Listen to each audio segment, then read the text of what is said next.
E aí pessoal, tudo bom? Vamos dar início então ao nosso quarto bimestre. Vamos para a nossa aula. Nessa aula, a gente vai falar sobre os movimentos tenentistas.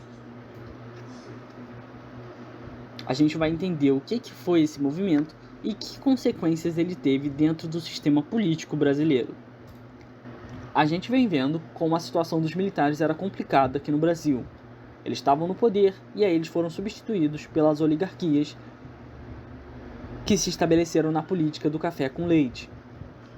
E aí, por causa disso, dessa política do café com leite e do foco econômico brasileiro ser a produção agrícola, do café principalmente, o Brasil era resistente à industrialização, porque esses oligarcas temiam que se eles se industrializassem, eles iam perder o mercado que eles tinham, que era o agrícola, da produção de café e, consequentemente, lucro também. Se eles industrializassem, o café ia ficar secundário na economia brasileira e eles iam perder poder e influência. E, obviamente, eles não queriam que isso acontecesse.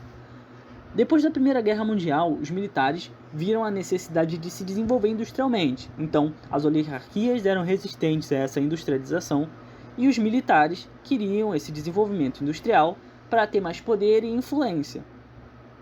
E isso só poderia acontecer quando esses fazendeiros, esses oligarcas, deixassem o poder.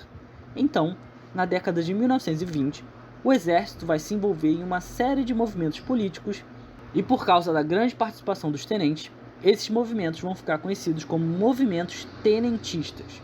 Esses movimentos tinham como principal objetivo acabar com a fraude eleitoral que era presente na política do café com leite, através dos coronéis e dos jagunços, e desenvolvê-lo industrialmente, trazer a indústria para o Brasil.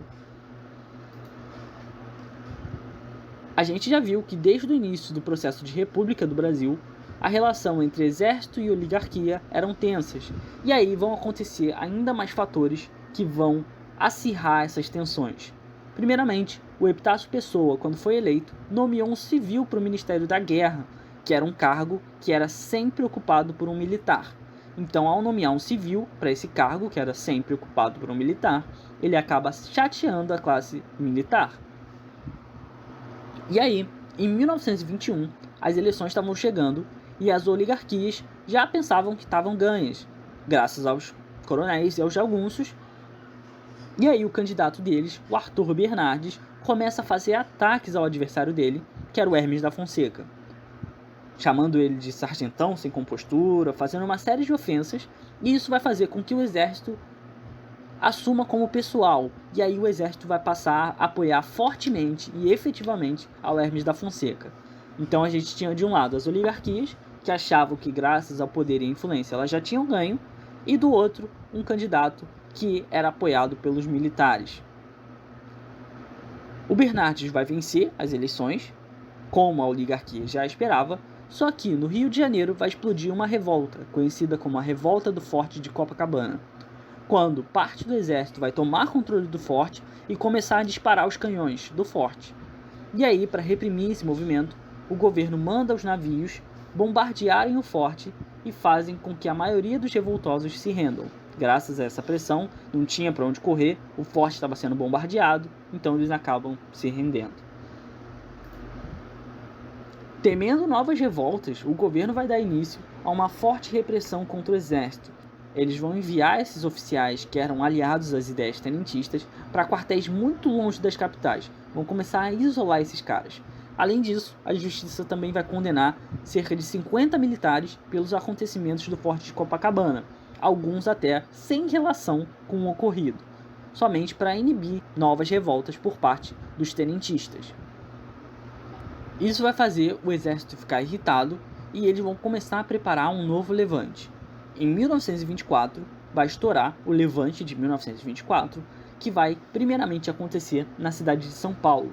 Os revoltosos vão conseguir usar da surpresa para controlar a capital paulista e aí vão conseguir efetivamente ter o controle daquela região. Só que a resposta do governo vai ser rápida e decisiva. Eles vão bombardear a cidade, destruindo quase por completo vários bairros de São Paulo. Vão matar cerca de 500 paulistanos com esses bombardeiros e vão deixar mais de 5.000 pessoas feridas. E isso vai acabar prejudicando e afetando a imagem do governo, tanto com a população geral e principalmente com os militares também. Vão acontecer outros levantes, parecidos com o levante de 1924, em outros estados, mas esses também vão ser derrotados pelo governo. Em 1925, dois grupos tenentistas vão se encontrar e vão fazer uma marcha pelo interior do Brasil. Essa marcha tinha como objetivo espalhar a ideia da revolução para lugares mais isolados do Brasil, onde efetivamente existia uma grande presença dos coronéis e dos jagunços. Isso também serviria para desgastar a imagem do governo.